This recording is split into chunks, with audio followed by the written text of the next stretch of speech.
stories about challenge athletes and folks who overcome some really big obstacles in their lives. Good to see both of you guys. Thank you very much. Nice, Good to be nice here. to see you again. Yeah, it's been quite a while. Amazing to run into you again. Well, we didn't exactly just run into each other. You came in. Blake, start us off with this. You were born with no legs, is that right? Yeah, born with congenital birth defects. That means I had my first pair of prosthetics when I was 9 months years old. So that means something I had to deal with. You know, we all face life obstacles and challenges, but at the end of the day, you just have to get up each and every day and face them. All right, so you had prosthetics as a kid. When did you start running or finding out that you could be a good athlete with prosthetics? Yeah, I mean, I played basketball and baseball growing up. I remember my father was my coach as a basketball coach and baseball coach. When your father's the coach, you always have to be the best player. So that's really pushed me each and every day just to be the best I could. And at the end of the day, I really just want to hang out with my friends and my peers and my brothers. So I've been playing sports my whole life. So as a kid, it was not unusual for you. Since you had prosthetics as a young kid, it didn't take 16, 17 years old, all of a sudden this happens, and now it's like, what am I going to do with my life? This has been normal for you your whole life. Yeah, I mean, we've been planning this though from the beginning, you know, to establish a mindset to me at a really young age. And I face my challenges, you know. I remember I can be at times I play sports, my leg would come off. But every time I fell, I had to get right back up. All right, so now you went to the Paralympic Games. We're looking at you here on these blades. And you ran in the events against Oscar Pistorius. Now, Pistorius became a big story this past summer because he was in the actual Olympics representing South Africa, and he ran on those blades. They called him the Blade Runner. Yep. He took gold, you took silver. Is that right? Yeah, so I took silver, which is huge motivation. For him to run in the Olympics and come back running the Paralympics, this motivates me. This lets me know that maybe in 2016 I can run in the Olympics as well.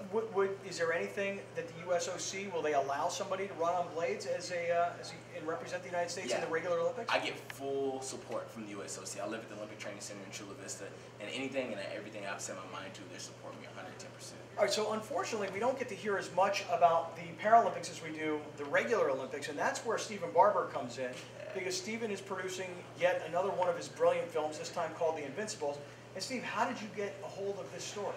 Well, you know, it's really amazing. It was just, I went over to the Paralympics. I'm kind of like the only filmmaker, and it's mind-boggling, Scott. I don't understand it. 11 million people watched the Paralympics. I mean, it was off the charts. 100,000 people in the studio, in the stadium every single night. So I'm walking around, and Bob Babbitt, a mutual friend of ours, sees me out of 100,000 people. He's like, Steve, you got to, I know, he goes, you're doing a movie, right? I go, yeah, I'm doing kind of the first movie was Unbeaten, now we're doing The Invincibles. He goes, you got to interview this guy, Blake Leeper. The story Unbeaten was about Oz Sanchez, who won the Olympic gold medal in hand cycling in China. Interesting, we were just talking about Oz earlier this morning because he beat me up all over the course yesterday in the CAF San Diego Tri-County. I saw that on the news. And it was the longest wheelchair race in the world. And so this story, The Invincibles, is the continuation. It's the continuation. I went over and I was the only filmmaker from the U.S. I mean, there was no coverage, and it's disgusting. It's a travesty. It's got to stop. It needs to end today. Why? That's going to hurt your business. You're the guy. You're the guy who makes these movies. I don't make any money. I've raised $1.5 million. I've not made a dime. That does not make me an unsuccessful filmmaker. The story has changed lives. It has saved lives. What are we going to learn about Blake? What we're going to learn as Oscar Pistorius is he better be shaken in Rio, because Oscar's been running for 20 years. This young man's been running for 36 months, and he was 1/8 of a second on his heels. That's how close you were to winning gold. Yeah. This is the real story. This is the untold story, and it's also the story of America's absolute remiss. That we're all remiss because there's no education about the United States Paralympics. Because if you had seen what I'd seen, if you had sat in that stadium and watched this. I mean, Blake was there. The decibel levels were 7 times higher than the able-bodied Olympics. So we have 228 members, 230 members of the Paralympic team that nobody in the U.S. knows about, and it's got to stop. And this man, I am looking right now for sponsors for him, help to get the funds to finish this movie and tell this story. Because when we blaze into Rio, with him in the lead, I want everyone in the U.S. to know about it. And that's my goal for the next 48 months. How old are you? 23.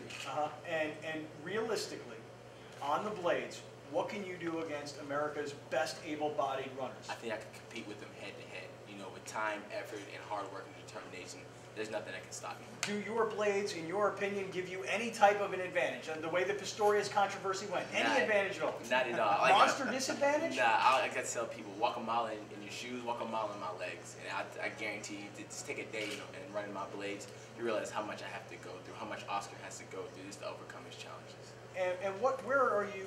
I'm So I'm a below the knee amputee. So I have my knee and my knee joints, and just my leg really starts at the calf muscle, a little bit below. Gotcha.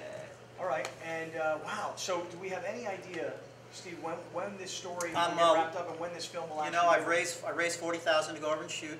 If anybody's watching, go to vanillafire.com. That's my website, vanillafire.com. Once again, my film company, we have made 4 real solid films. We have not made a dime, but we are making a difference. I mean, that's really important. Am I unopposed to making money? No, absolutely not. But that has never been the goal. This has been just kind of a divine providence. But for Blake, for you to get your story out through